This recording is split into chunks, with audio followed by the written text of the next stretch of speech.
Hi, I'm Evelyn, and you won't believe what happened to me. Welcome to the channel Infidelity Stories.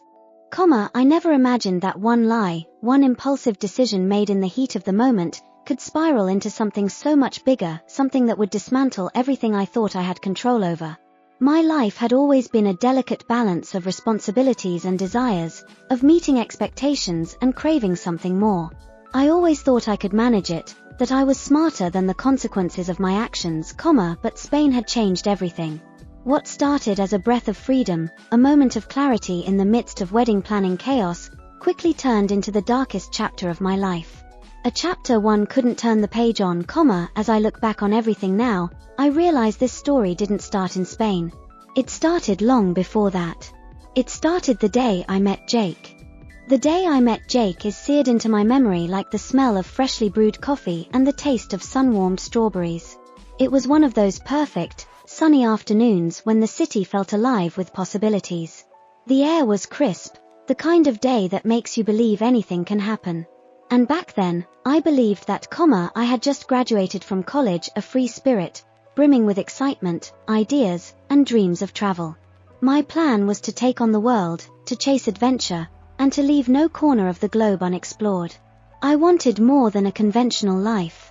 I wanted passion, excitement, and above all, freedom. Yet, at the same time, there was an odd part of me that was also tired of running. After years of impulsive decisions, fast-paced relationships, and disappointments, part of me longed for something more stable. That's where Jake came in, when I first saw him, I was struck by how steady he looked. He wasn't like the other men I'd dated, their chaotic energy, wild ambition, and unpredictable natures had drawn me in but left me exhausted. Jake was different.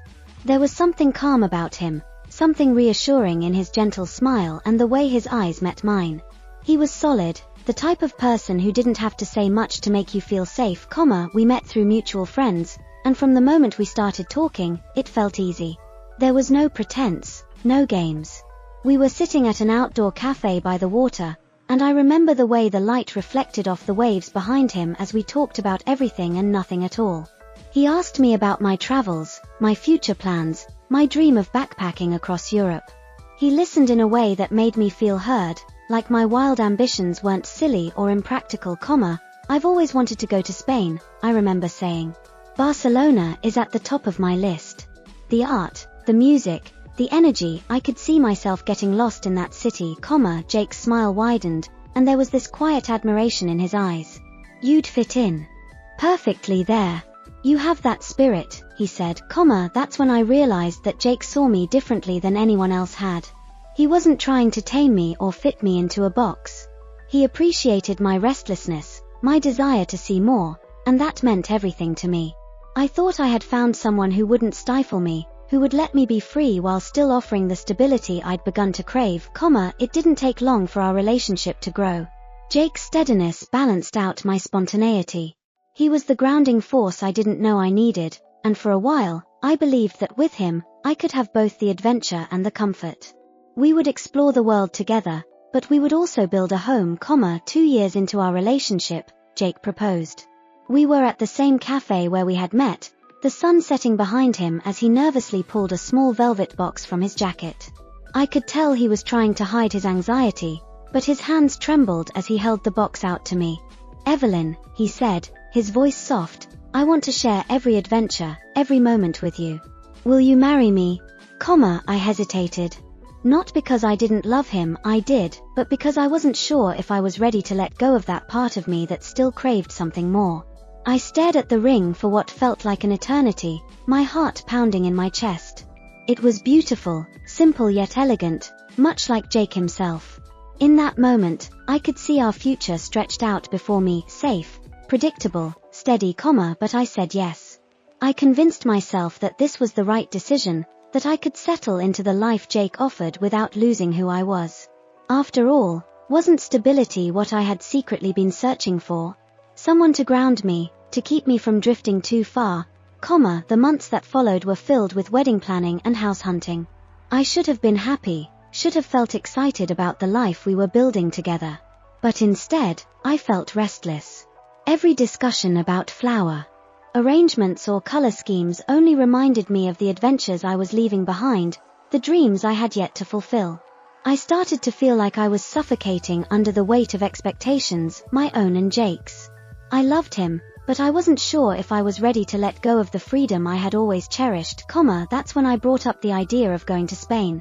I wasn't sure what had triggered the thought. Maybe it was the pressure of the wedding plans or the realization that my life was about to change in ways I hadn't fully prepared for. Either way, the idea of escaping for a while, of getting lost in a city I had always dreamed of visiting, felt like the answer to a question I hadn't even asked, it was a casual conversation at first. Jake and I were sitting on the couch, surrounded by wedding magazines and fabric swatches. I had been staring at a color scheme for what felt like hours, my mind wandering, when I suddenly blurted it out. I've been thinking, maybe I should take a trip to Spain before the wedding. One last adventure before everything changes, Jake looked at me, his brow furrowed in confusion. Spain? Before the wedding? Yeah, I said, trying to sound nonchalant. It's just, we're getting married soon, and I feel like I haven't had the chance to really do something for myself. I've always wanted to go, and this might be my last chance for a while, Jake was quiet for a moment, and I could see the uncertainty in his eyes. I wasn't sure what I expected him to say, but a part of me feared he would tell me no, that he would ask me to stay, to focus on the wedding and our future. And if he had, maybe things would have turned out differently, but Jake wasn't like that.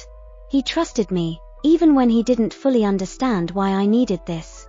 If that's what you want, then go for it, he said, his voice soft but steady. I want you to be happy, I smiled, but inside, I felt a flicker of guilt. Jake was always so supportive, so willing to let me be myself, even when he didn't understand why I was restless. He never tried to cage me, never asked me to give up my dreams. And in return, I was about to betray him, landing in Spain felt like stepping into a different life.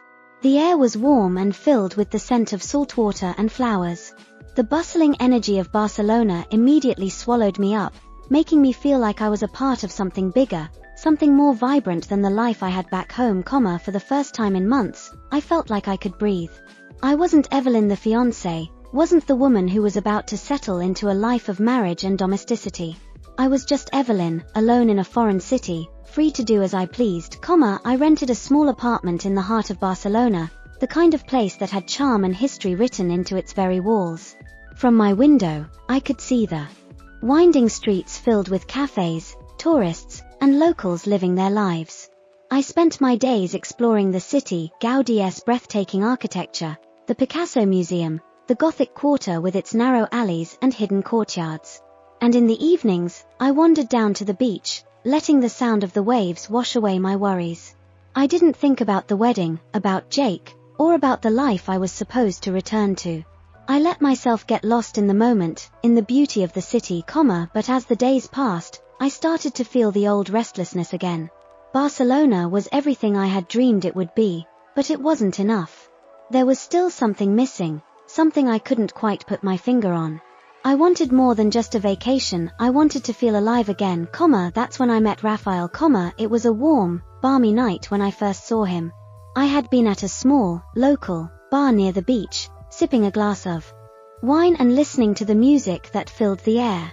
The room was dimly lit, filled with the chatter of tourists and locals alike, and for a moment, I felt invisible, just a face in the crowd, anonymous, then I saw him. He was leaning against the bar, his posture relaxed, but there was a certain intensity about him that drew my attention immediately. His dark eyes scanned the room lazily, but when they landed on me, I felt a jolt of something electric pass between us. He smiled, a slow, knowing smile that sent a thrill down my spine. I should have looked away, should have ignored the pull I felt toward him, but I didn't. I held his gaze, feeling a sense of inevitability settle over me, it didn't take long for Rafael to make his way over to me. He moved with the kind of confidence that made it clear he was used to getting what he wanted. He ordered another drink, his gaze never leaving mine, and then he turned to me, his voice low and smooth, "You don't look like someone who belongs here," he said in accented English, I raised an eyebrow, feeling a surge of curiosity. "Oh, and where do I belong?" "Somewhere else," he replied with a grin. Somewhere with more adventure, more danger, I laughed, but there was a part of me that wondered if he was right. Had I come to Spain looking for danger? For adventure? Maybe. Or maybe I was just running away from the life I didn't think I could handle, we spent the night talking, drinking, and dancing. Raphael was everything Jake wasn't: wild, unpredictable, a little reckless. He made me feel alive in a way I hadn't felt in years. With him, I wasn't Evelyn the fiancée. I wasn't weighed down by responsibility or guilt. I was just a woman, free to do whatever I wanted, free from the consequences, when we kissed, it was like a spark igniting a fire. All the restlessness, all the doubt I had been carrying with me, disappeared. In that moment, I wasn't thinking about Jake or the life waiting for me back home. I was only thinking about Raphael, about the way his hands felt on my skin, the way his lips moved against mine, I didn't go back to my apartment that night, waking up the next morning in Raphael's bed was like being hit by a wave of cold reality. The thrill of the night before had faded, replaced by a gnawing sense of guilt and shame. What had I done? How had I let it get this far? I slipped out of bed as quietly as I could, careful not to wake Raphael, and hurried back to my apartment. The streets of Barcelona seemed different now, darker somehow. The sun was shining, the city was as beautiful as ever, but I couldn't shake the feeling that I had ruined everything, I checked my phone as soon as I got back, my heart sinking when I saw the message from Jake. He had texted me late last night, asking if I was okay, telling me he missed me and couldn't wait for me to come home. My hands shook as I typed out a response, lying through my teeth. Sorry I didn't call last night. Got caught up with some new friends at a beach party and ended up crashing at their place. I'll call you later tonight. The guilt was suffocating. Jake didn't deserve this. He didn't deserve the lies, the betrayal, the pain I was about to cause him. But I wasn't ready to face the truth, not yet. I told myself I could keep this secret, that it didn't have to change anything. But deep down, I knew it already had, when I stepped off the plane back home, Jake was waiting for me with that same warm smile, the same trusting eyes. He pulled me into a hug, kissed me softly, and for a moment, I let myself believe that maybe, just maybe, everything would be okay, but the truth weighed heavily on me, more than I could have anticipated. Every time Jake looked at me with love in his eyes, I felt the guilt clawing at my insides. I wanted to confess, to tell him what I had done, but I couldn't bring myself to do it. I was too scared of losing him, of shattering the life we had built together, Jake noticed the change in me almost immediately. I became distant, pulling away from him both emotionally and physically. He asked me about the trip, but I gave him only the bare minimum: stories about the architecture, the beaches, the food. I left out Raphael. I left out the betrayal, for weeks. I tried to bury the guilt, but it kept creeping back up, like a wound that wouldn't heal. And then, just when I thought I couldn't handle the weight of my secret any longer, I found out I was pregnant, the pregnancy was supposed to be a blessing. Jake and I had always talked about starting a family, about raising children together. But when I saw the positive test, all I felt was fear, the timing was too close. I couldn't be sure if the baby was Jake's or Raphael's. And that uncertainty consumed me. I wanted to be happy, wanted to embrace the idea of motherhood, but the doubt overshadowed everything, I didn't tell Jake about my fears. I let him believe that the baby was his, that we were about to start the family we had always dreamed of. He was ecstatic, already making plans for the nursery, talking about names and baby clothes. And I played along, forcing a smile, hiding the dread that gnawed at me every time I thought about what might happen if the baby wasn't his, as the pregnancy progressed, my anxiety only grew. I avoided looking too closely at the ultrasound pictures, afraid that I might see something that would give away the truth. Jake, on the other hand, was over the moon, doting on me, making sure I had everything I needed. It only made me feel worse. He didn't deserve this. He didn't deserve me, it was inevitable that Jake would find out. Secrets like mine don't stay buried forever. It happened one night, after weeks of tension between us. I had been careless, leaving my phone on the coffee table while I went to shower. When I came back, Jake was sitting there, my phone in his hand, his face pale, "What are you doing with my phone?" I asked, trying to keep my voice steady, Jake looked up at me, His eyes filled with a pain I had never seen before. Is it true? He asked, his voice barely a whisper. Did you cheat on me in Spain? I froze. The room seemed to spin around me, the walls closing in. I could feel the weight of the lie, the betrayal, crushing me. This was it. The moment I had been dreading since the day I came home, I could have told him the truth then, could have confessed everything, begged for his forgiveness. But instead, I lashed out, it's none of your business what happened in Spain, I snapped, crossing my arms defensively. Jake's face crumpled in disbelief. None of my business? Evelyn, we're married. We have a family. How can you say it's none of my business? I turned away, unable to face him. People make mistakes, Jake. It was a mistake. Get over it, his voice broke as he spoke again. A mistake? We're supposed to be a family, Evelyn. What about the baby? Is she even mine? The words hit me like a physical blow. I had been avoiding this question for so long, hoping that somehow, it wouldn't come to this. But there it was, hanging between us like a noose, I don't know, I whispered, my voice barely audible. I don't know if she's yours, the days after the confrontation were some of the longest of my life. Jake barely spoke to me, his eyes filled with anger and hurt every time he looked at me.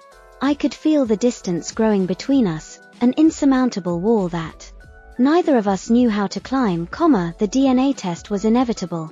We couldn't live with the uncertainty.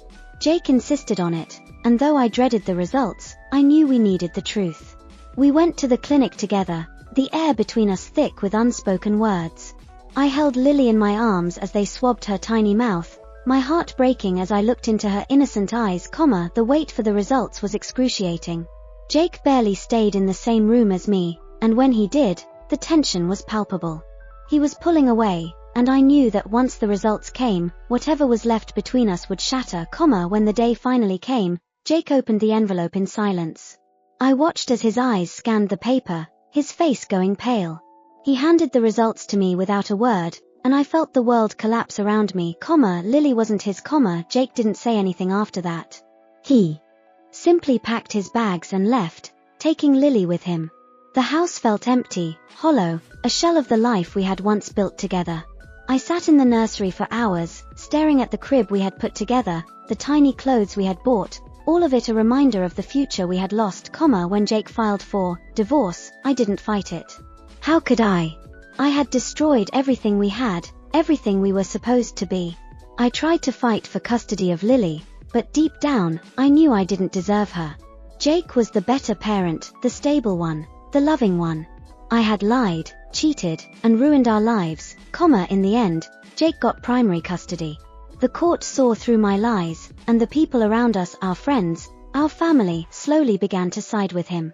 I was left alone, my world crumbling around me, with nothing but the guilt that had haunted me since that night in Spain years past, and the anger I had clung to for so long slowly began to fade. I couldn't fight anymore. I didn't have the strength. Jake had moved on, built a new life with Lily, and I was left with the consequences of my actions, when he reached out to me, asking for closure, I was surprised. Part of me didn't want to meet him, didn't want to face the truth of what I had done. But I agreed, knowing that it was time to finally put the past to rest. We met at a cafe, and as I sat across from him, I could see the changes in him. He was stronger now, more confident, more at peace. I barely recognized the man I had once been married to, I want closure, he said, his voice steady. For both of us, and for Lily, I nodded, not trusting myself to speak, I've come to terms with what happened, he continued. But Lily deserves the truth. She deserves a stable, loving environment, and I intend to give her that. I felt a pang of guilt but pushed it away. What do you want me to say, Jake? That I'm sorry? That I regret everything? He looked at me with a sadness I hadn't seen before. I don't expect an apology, Evelyn. I just need you to respect the boundaries we've set. Lily is happy, and I won't let anything jeopardize that, I sighed, feeling the weight of his words. I understand, Jake. I'll respect the boundaries, as I watched him walk away, I felt a strange sense of relief. For the first time in years, I realized that Jake was truly moving on, and maybe, just maybe, I could too, it's strange how life moves on, whether you're ready for it or not. For a long time, I thought everything had stopped the moment I made that terrible decision in Spain. I convinced myself that my life would never recover, that I would always be stuck in the consequences of my betrayal.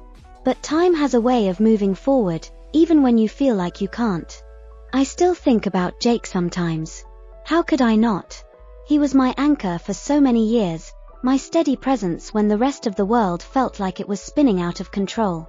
I wonder if he ever thinks of me, or if I've become a distant memory in the life he's built without me. It wouldn't surprise me if I was. He's moved on, just like I knew he would.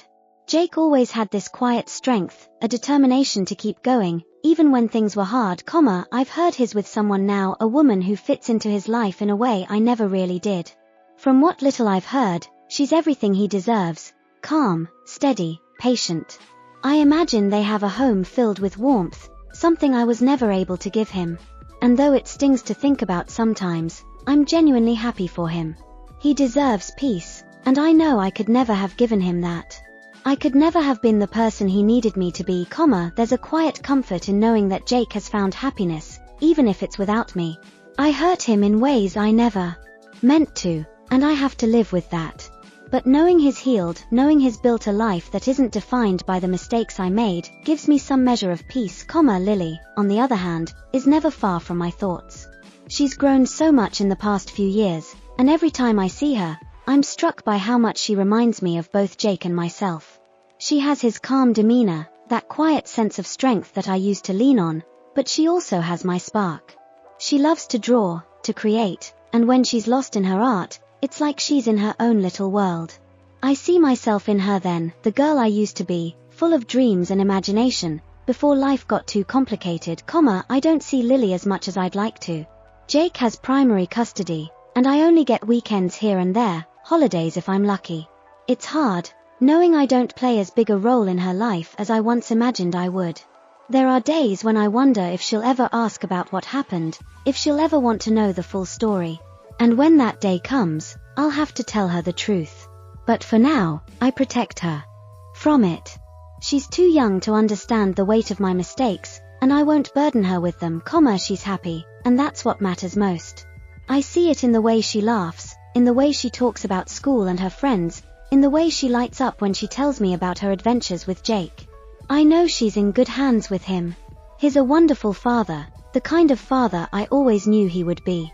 He gives her stability, something I could never fully offer, and for that, I'm grateful, There are moments, though, when the jealousy creeps in. Not jealousy over Jake, but jealousy over the time I've lost with Lily. I hate the thought of someone else being there for her, someone else getting the moments I miss. But that's the price I pay for my choices. I try not to dwell on it. I focus on the time I do have with her, on making those weekends and holidays count. We go to museums together, we bake in my tiny apartment kitchen, and we talk for hours about the things she loves. I cherish every second, as for me, well, I'm still figuring things out. After the divorce, I felt like I was floating in this strange limbo, unsure of where I belonged or who I was. The guilt, the shame, it followed me everywhere. I couldn't escape it. But slowly, bit by bit, I've started to rebuild. I moved to a new city, started working as a freelance graphic designer, and little by little, I've found myself again. It's not a glamorous life, but it's mine. And for now, that's enough, I haven't dated much since Jake. How could I? Trusting someone, letting someone into my life again, it seems impossible after what I've done. I broke the trust of the one person who believed in me more than anyone, and I'm not sure if I'll ever be able to forgive myself for that. But I'm learning. Learning to live with my past, learning to forgive myself, even if I'm not there yet, there are still days when the guilt creeps back in, days when I wonder what might have been if I hadn't gone to Spain. If I hadn't met Raphael. If I hadn't made that choice. But I can't live in those what ifs forever. I've learned that. Life doesn't stop for you to dwell on your mistakes. It keeps moving, and you either move with it, or you get left behind. I try to move with it. Raphael is a distant memory now, a fleeting moment that came and went with the tide.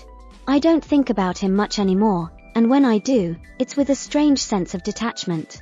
He was never really part of my life. He was just an escape, a temporary thrill that I let consume me.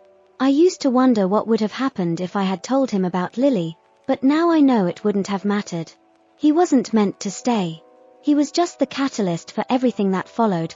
Sometimes, in the quiet moments when I'm alone with my thoughts, I think about the future. I wonder if I'll ever fully move on, if I'll ever find someone who will love me despite my flaws, despite the choices I've made. But then I remind myself that I'm not the same person I was. I've changed. I've grown. And while I may never find the kind of love I once had with Jake, I've learned to love myself again, in a way I never did before. I may not have the life I thought I'd have, but I have a life. And it's mine. I've made peace with the past, with the choices I can't undo, and I'm ready, finally ready, to keep moving forward. Lily will always be my anchor. She's the reason I keep going, the reason I push through the guilt and the doubt. I want her to grow up knowing that her mother wasn't perfect, but that I'm trying. Every day, I'm trying to be better, to be someone she can be proud of. There's still a long road ahead of me, but I'm walking it now, step by step. And maybe that's all I can do, just keep going. For now, that's enough. Before you leave, remember to subscribe.